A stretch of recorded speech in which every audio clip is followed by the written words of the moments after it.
এমন একটি আয়াতে কারিমা, যে আয়াতে কারিমা নাযিল হওয়ার সঙ্গে সঙ্গে হযরত ওসমান ইবনে মাযউন রাদিয়াল্লাহু তাআলা একজন কাফির হইয়া মাত্র তিলাওয়াত শুনলেন, শোনা মাত্রই মুসলমান হয়ে গেছে। ও ভাই, ওসমান ইবনে মাযউন এমন একজন সাহাবী, এমন একজন দামি সাহাবী হয়েছে, যার কবরটা হলো পৃথিবীর মধ্যে সবচেয়ে দামি জায়গাতে। সুবহানাল্লাহ, বলেন তো পৃথিবীর মধ্যে সবচেয়ে দামি কবরের জায়গা কোনটা? হাজী সাহেব বলেন না।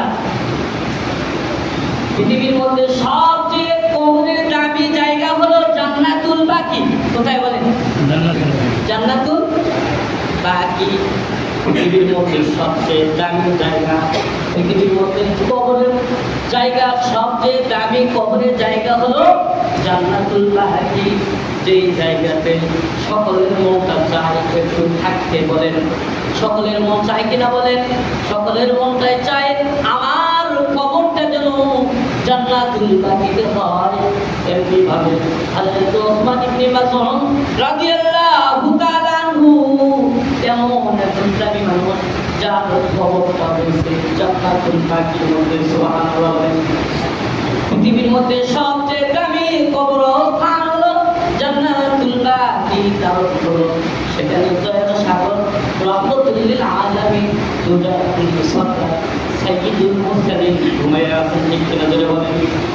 যেইখানে কবর হয়েছে হযরত আবু বকর সিদ্দিক রাদিয়াল্লাহু তাআলা আনহু, যেইখানে কবর আছে আমিরুল মুমিনিন হযরত ওমর রাদিয়াল্লাহু তাআলা আনহু, যেইখানে কবর আছে হযরত ওসমান, হযরত আলী রাদিয়াল্লাহু তাআলা আনহু, বড় বড় জান্নাতি মানুষগুলোর কবর হলো জান্নাতুল বাকির মধ্যে। সকলের মনটা চাই তার কবরটা যেন জান্নাতুল বাকিতে হয়। ঠিক বলেন? কারণ একটু খেয়াল করে দেখেন, পৃথিবীর মধ্যে আমরা সকলেই চাই আমার বাড়িটা যেন একটু সুন্দর হয়, আমার বাড়িতে বাড়ির জায়গাটা যেন একটু ভালো হয়, আমার বাড়িতে যাতায়াতের রাস্তাটা যেন একটু সুন্দর হয়। ঠিক কিনা বলেন? মাত্র কয় বছর থাকবো আমরা এই বাড়িতে? কেউ 20 বছর, কেউ 50 বছর, কেউ 60 বছর, কেউ 100 বছর। মাত্র কয়টা বছর থাকার জন্য সকলে চাই আমার বাড়ির রাস্তাটা যেন সুন্দর হয়, আমার বাড়িটা যেন সুন্দর হয়। এমন কি শুধু বাড়ি নয়, বাড়ি নয়, এমনও হয় আমাদের শ্বশুর বাড়ির রাস্তাটাও যেন ভালো হয়। ঠিক কিনা বলেন? শ্বশুর বাড়ির বাড়িটাও যেন সুন্দর হয়, বাড়ির রাস্তাটাও যেন সুন্দর হয়, এমন আশাটাও আমাদের মাঝে থাকে কিনা বলেন? অথচ শ্বশুর বাড়ি এমনও মানুষ আছে মাসে একদিন যায়, আবার এমনও মানুষ আছে 6 মাস পরে একদিন যায়, এমনও মানুষ আছে বছর অন্তর যায়, আবার কোনো কোনো মানুষ আছে 2 বছর 4 বছরের মতো যায় না। ঠিক কিনা বলেন? তারপরেও চাই আমার শ্বশুর বাড়ির রাস্তাটা যেন সুন্দর হয়, আমার শ্বশুর বাড়িটা যেন ভালো হয়। ও ভাই, মাত্র 1 দিন 2 দিন যায় থাকবেন, তার জন্য আপনার মনটা চাইতেছে আমার শ্বশুর বাড়ির রাস্তাটা যেন ভালো হয়। মাত্র 60 থেকে 70 বছর থাকবেন, তারও গ্যারান্টি নাই, তারপরও মনটা চাই আমার বাড়ির রাস্তাটা যেন সুন্দর হয়, আমার বাড়িটা যেন সুন্দর হয়। ও ভাই, এই দুনিয়া ছেড়ে এমন এক জগতে চলে যেতে হবে, যেই জগতে গেলে আর কোনোদিন ফিরে আসবো না। সেই জায়গাটা যেন সুন্দর হয়, এতে কার মনটা চায় না? বলেন তো চাই কিনা? বলেন চাই। সবার মনটাই চায় যে আমার কবরটা যেন সুন্দর জায়গাটা হয়। ও ভাই, একটু খেয়াল করেন, আমার আপনার কবরটা যদি সুন্দর জায়গাটা হয়, সুন্দর মানুষের পাশে যদি আমার কবরটা হয়, তাহলে কেমন লাভবান হওয়া যায় একটু খেয়াল করেন।